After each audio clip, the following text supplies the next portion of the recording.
mga cages para sa ating mga manukan. Okay guys, so ito po yung ating mga manok. Medyo dumarami na sila at lumalaki. So ito meron tayo mga heritage chicken, dominant chicken at mga upgraded native chicken. So nag-provide tayo ng mga bagong cages dahil marami tayo mga rooster. So paglaki nito baka magpang-abot sila. So kailangan yun ang iiwasan natin. So ito po yung pag-order natin ng mga cages. So salamat po sa iyo Sir Marvin Vicente. Ang sukat po nito ay 3 feet by 3 feet by 3 feet. So nagpabili po tayo kay Sir Marvin Vicente at siya rin po ay pet transport. So kahit ano po ang maipabili niyo sa kanya ay pwede po basta kakasya sa motor. So kontakin niyo na lang po si Sir Marvin Vicente para sa karagdagang impormasyon or katanungan regarding po sa pagta-transport. Okay po, so yung location niyo po ay taga Legazpi, Albay po siya. So any point of the Philippines ay kaya po niyang i-transport. Depende na lang po sa inyong pag-uusapan. So ito po ay na 10 pieces po yung ating napa-avail sa kanya. At the same time may papadeliver na rin po natin sa bahay natin doon sa Barangay Maunon, Ligaw, Albay po. So itatravel niya po itong ating bagong cages. So ang presyo po nito ay 640 po ang isa. So okay guys, so salamat po sa Panginoon at nakarating na po siya ng safe sa ating area. Ito po sa Barangay Maunon. Ito po yung ating area at dinidiskarga niya na yung ating mga cages na pina-avail natin sa kanya. So siya na rin po ang bumili, siya na rin po nag-deliver. So package deal na po yung ating napag-usapan. So ito po ay 10 piraso sa halagang 640 ang bawat isa. So sa gustong magpa-transport po or may gusto kayong pet transport or may gusto kayong ipabili, documents man or anything, ito po ay legit. Maaasahan po natin si Sir Marvin Vicente regarding po sa ganitong mga bagay dahil ito po ay kanyang trabaho at kanyang pinagkakakitaan. Ito po ay din po siya po ay tunay na legit dahil ito po ay subok na natin. So nakailang beses na rin po tayo nakapag-transport sa kanya at successful naman po lahat ng transaction natin sa kanya. So ito po yung cages, di ba? Napakaganda. Scratching pen na tawag dito. So square na siya, hindi tulad ng mga dating scratching pen na parang triangle katulad nito. Siya ay straight na po. At maganda rin po ang kapal ng alambre. At para dito po ito sa ating mga manukan dahil nagkukulang na po tayo ng cages. So pag uwi natin ay ayusin natin itong area na to para maximize natin ang area at the same time maayos din po natin ang mga manok natin, ma-segregate natin yung mga magkakatulad at paghihiwalayin po natin yung mga rooster natin dahil alam natin na magsasabong po ito pagdating ng araw. So yun po ang iniiwasan natin na mangyari sa kanila, magkasakitan po. So kailangan makapag-provide tayo. So meron pala tayong mga alaga rito ng mga heritage chicken, mga native chicken at mga dominant chicken, mga kabayan. So ayan po, meron na rin po naglilay ng mga native chicken natin. Ito po. At dito sa area na to meron din tayong nakagala ng mga native chicken. So talagang kulang pa tayo ng cages. So iba nakatali itong mga native chicken natin. So dito sa area na to ayusin din natin para malagyan natin ng mga kulungan sa na-avail natin ng mga collapsible pala tawag doon, collapsible cages. So pwede rin siguro tawagin yung mga scratching pen para sa mga magsasabong naman pwede rin yun paglagyan. So ito na po yung cages na na-avail natin. So So dito meron din pong nangingitlog. Nakapagpapisa na, tapos nilagay natin dito. Ayan po. Disip na yung native natin, nakapagpapisa na siya. So dito lang muna natin siya ilalagay. So pansamantala ay dito lang po muna sila. So update ko rin po sa inyo yung ating mga African lovebirds. So malunggay ang papakain naman natin sa kanila. So yung 4 pairs natin na African lovebirds, ito na po, update natin. Maganda as of now, maganda po ang kanilang mga kalusugan. So binibigyan lang din natin sila ng mga alternative foods.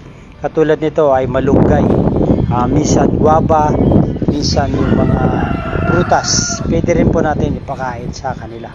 So ngayon, ayun, nagsalagay din po tayo ng sanga ng malunggay para sa kanilang mga nesting material. So temporarily, nandiyan lang po muna yung ating mga cages. So pag uwi natin bilang OFW ay ayusin na po natin. Hopefully, gawa tayo ng aviary para sa ating mga cages, para sa ating mga African, para sa ating Olen mini farm. So yun po yung ating ipa-project.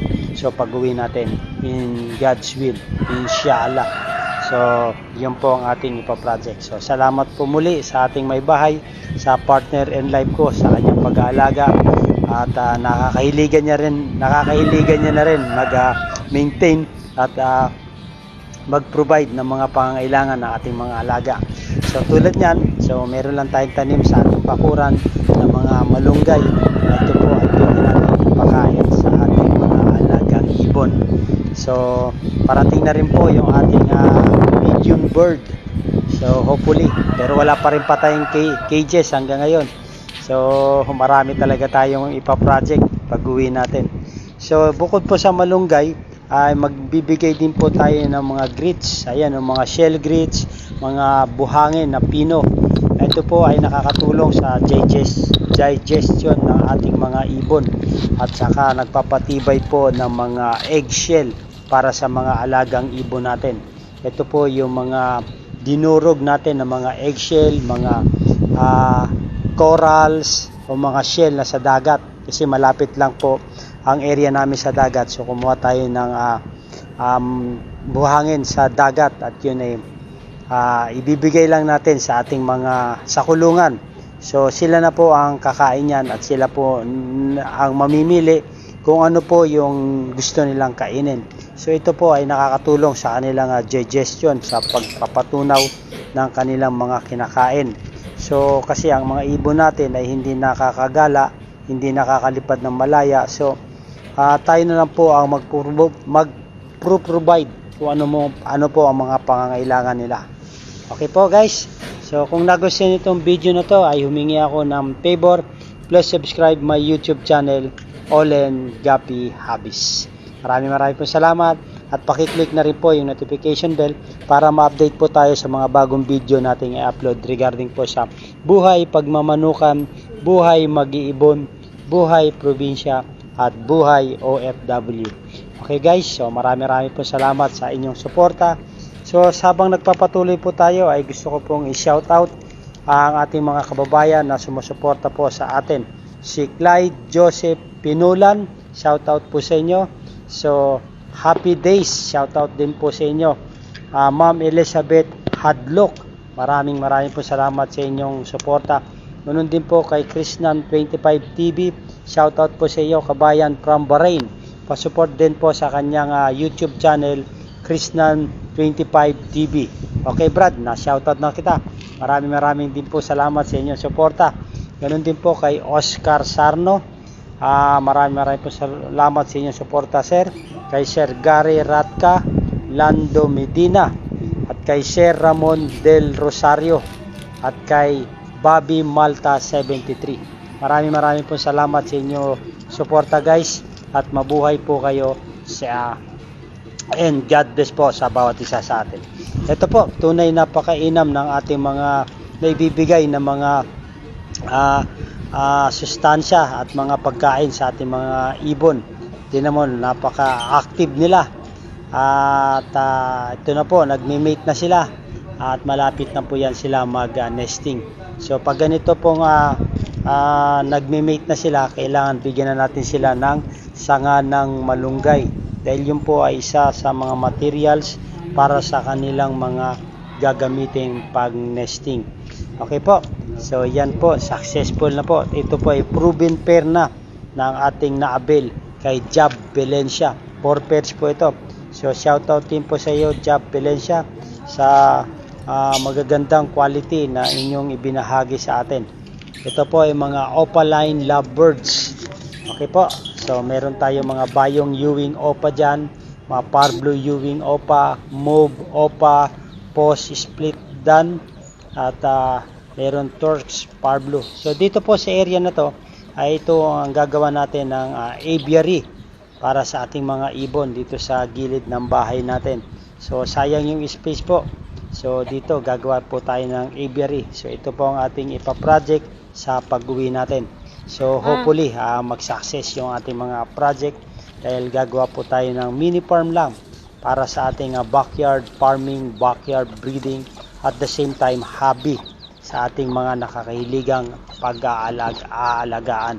So yan po dito sa area na to. Tapos mga dalawang aviary magagawa natin. Pwede rin dito natin ilagay ang mga medium bird natin. So ayusin lang natin ito. So sa kabilang area naman po, dito sa area na to, ito yung mga halaman, yung mga malunggay, bayabas. So wala pa naman tayong ganong kapitbahay dito. So dito sa area na to ay gagawa din tayo ng aviary para sa ating medium bird. So malago na yung ating mga malunggay, yung mga bayabas. Ito gusto kong ilagay sa loob ng ating cages na gagawing aviary, itong mga puno. So tingnan natin kung anong magiging itsura sa ating mga aviary. So malunggay, ito ipapakain natin sa ating mga manok, at the same time sa ibon ay pwede rin po ito. So okay guys, so maraming pong salamat sa inyong suporta. At kung nagustuhan niyo itong video na to, ay humingi ako ng favor. Please subscribe my YouTube channel, Olen Gapi Habis. Malunggay, masustansya para sa tao at sa ating mga alagang ibon at manok. Okay po. So maraming pong salamat. Buhay pagmamanukan, buhay pag-iibon, buhay probinsya, buhay OFW. Mabuhay and God bless. Thank you for watching. So ito po yung ating mga naabel na cages. So kung gusto niyo po magpa-abel, kung nasa Bicol area po kayo, kontakin nyo na lang po si Marvin Vicente. Ayan po yung ating, ito po ay mga upgraded native chicken na po ito. Ito mga sisiw. Ito lang cock po nito ay Rhode Island Red. Ito naman po ay native chicken. So upgraded. So crossbreed na kung tawagin. Okay po. So maraming